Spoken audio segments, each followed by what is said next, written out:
Yo, what up, chat? How's it going? Let me fix my screen today. How are you guys? How's life? How's it hanging? We have had a lot of fun on these webcam events. I don't have a ton of information for you guys this week. I don't have a ton. But the information that I do have, I think, is going to be important. It's going to be some good ones, and I have some stuff to talk about, some stuff to say, as well as some updates. I finally got a full actual update list of not only a full character breakdown that is completely and totally up to date. We also have a you okay? Yeah, I already got it out. As well as a complete and total update of Player of the Year rankings.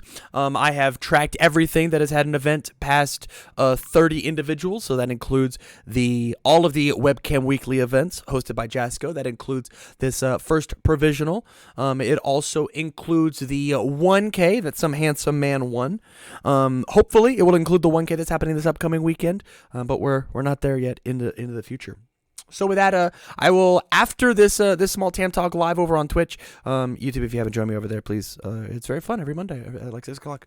I'll go over my full numbers of everything, and you can see where my numbers are specifically for Player of the Year rankings, because guys, there's a lot of people who've played a lot of decks and a lot of tops, a lot of mishmashing. It's not just the top, I think, 9 that I have represented here. And so with that, let's go ahead and jump into it. So this is the character breakdown for this past webcam week. This is the last week that we'll probably see numbers like this. Everybody, give me your Tam card 7s in the chat for Kirishima. This is probably the last week that his reign is going to be quite so severe. We saw the top 3 decks represented with Kirishima, Eraserhead, Jiro. I think that those are all totally fine picks.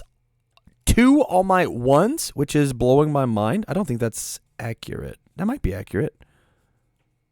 This is confusing me, because this is certainly not the All Might 1 this is not the All Might that I saw. I thought I saw All Might 3, but that might be true.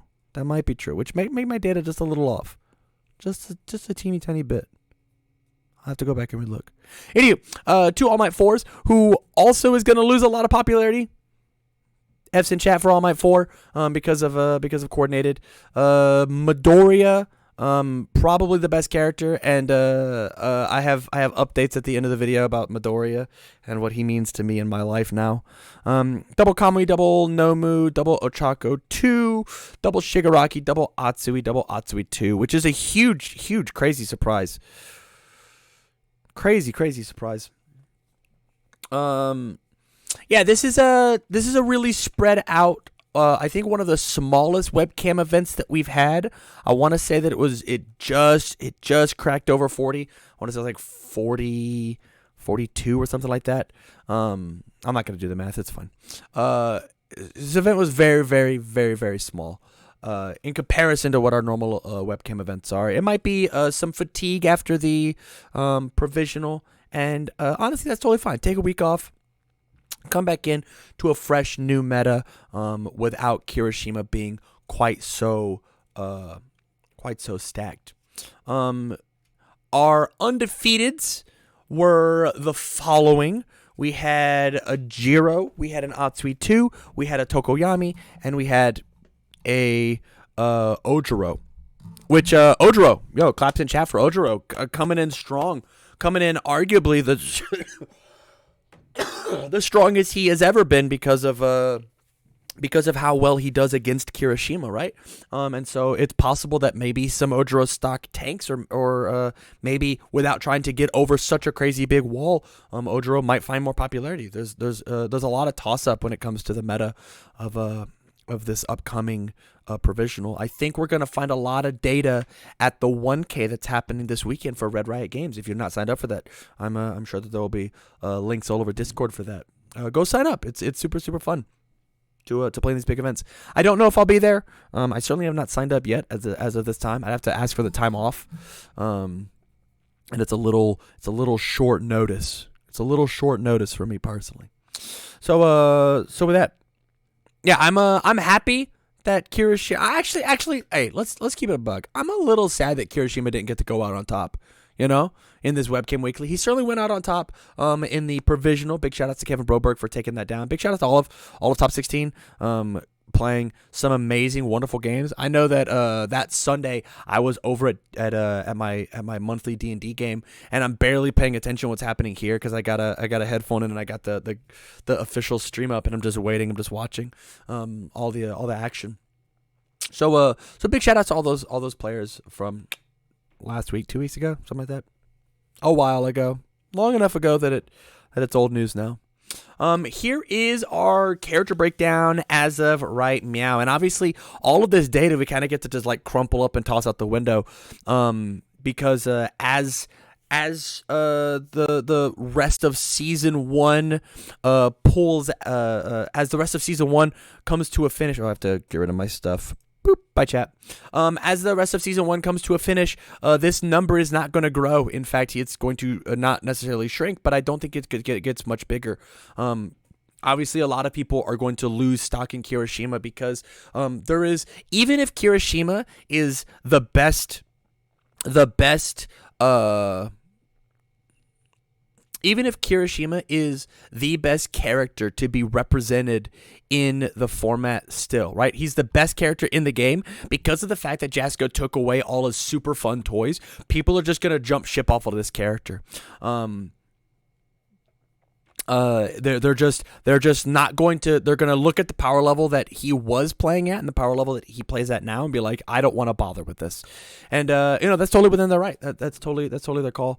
But none of the top 10 decks changed or moved at all. There wasn't anybody that like pushed up past each other, except I think Ochako 2. I think Ochako 2 is certainly the fastest growing character inside of the season 1. It is fun, and I'm excited to see, is Ochako 2 going to be a problem if Kirishima's like are gone so that they can't like pick up double blocks to stop what's going on. That's just something we're gonna have to find out.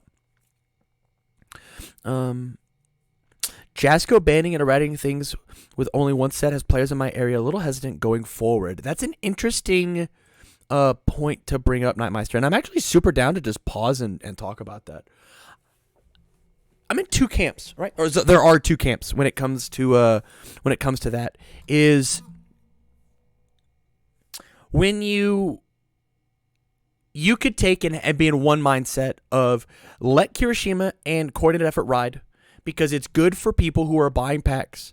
Because whenever you take and buy packs and you open up banned or unplayable cards, it's a feel bad, right? And so you got new players, people who are new to the game, new to Jasko, new to universes.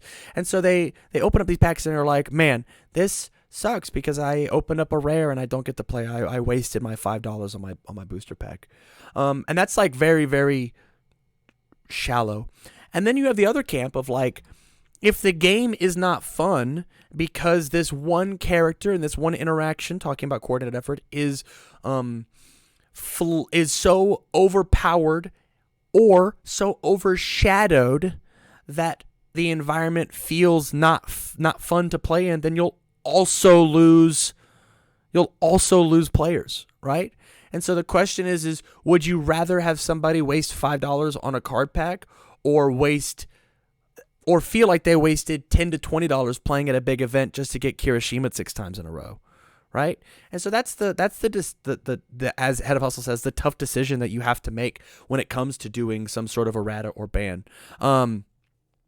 It's the correct move, but it does speak to their poor balance / design process. I mean, you're not wrong, right? It's something that like in a perfect world, Kirishima did something different. In a perfect world, coordinated effort did something different. And in a perfect world, right, where I would not be surprised if we don't get what if Kirishima 3, right? Because we've already confirmed that Kirishima 2 is a DLC pack, and so I'd be surprised if they reprinted Kirishima. What if Kirishima 3 is like a different version that they wanted to have for Kirishima. Or they could always just unban or unerrata how Kirishima works. They could just unban coordinated effort whenever the game gets up big enough where we have standard level of answers to that card, right? Because I don't actually think that coordinated effort is that big of a deal. The biggest deal is like you just can't answer it. It just doesn't work. They actually just printed an answer in the preview that we saw, right? There was the stain card that said after you take and build a card during after you build a card, remove it from the game or something like that. That would work on the card that got coordinated effort built, right? They response commit, you remove your foundation, remove their foundation. That's an answer. Right? Hero Killer is an answer, and they printed it, but even through that, their design, their playtest was like, effort might still be too much. Once again, it can always just come off the list, right? My personal opinion, and I stated it in the video, is I still think that we ban effort, leave Kirishima alone, but they would rather take a rather safe than sorry approach, and that is totally fine, because it's their game. Here is our player of the year ranking breakdown. Excuse me. This is for the season. With an unbelievable staggering lead, we have Joseph Atchison as our best player with 45 points. This is across the 9-ish events, 8 weeks that we've been playing the game competitively. Joseph Atchison is flying straight to the moon as a first place contender. And then everybody else, this is just I went all the way down to whoever went to 8th place with 16 points, and we only had one other 16-point person. It was Kevin, so I just put him on there as well. So first we've got Joseph, and then with less than half of the points as Joseph, we've got Wesley, and then Chris, Dandel, Sam, Ryan. Oh, I put hyphens on these ones. That's weird. It's bad formatting. Or I didn't put hyphens on these ones. Which way do you want to see it, chat? Which way do you want to see it? This was definitely added like 5 minutes before I went live. But yeah, this is this kind of shows you player of the year rankings. Kevin Broberg has not shown up to any of these events except for the provisional. Came in and win one and already jumped to the 9th place. Time to errata the player rank. Time to errata the player ranking breakdown now. True. I think that this kind of information is super fun to see. I love seeing this kind of information, especially as like the meta develops and we get to watch timelines be developed. Joseph Atchison is the most consistent My Hero player that we have seen, and I want to say, yeah, he's an old head. Like I don't even know who he was. He's I want to say that he played before my time, quit the game, and has now come back for My Hero, and he's scoreboard, easy scoreboard.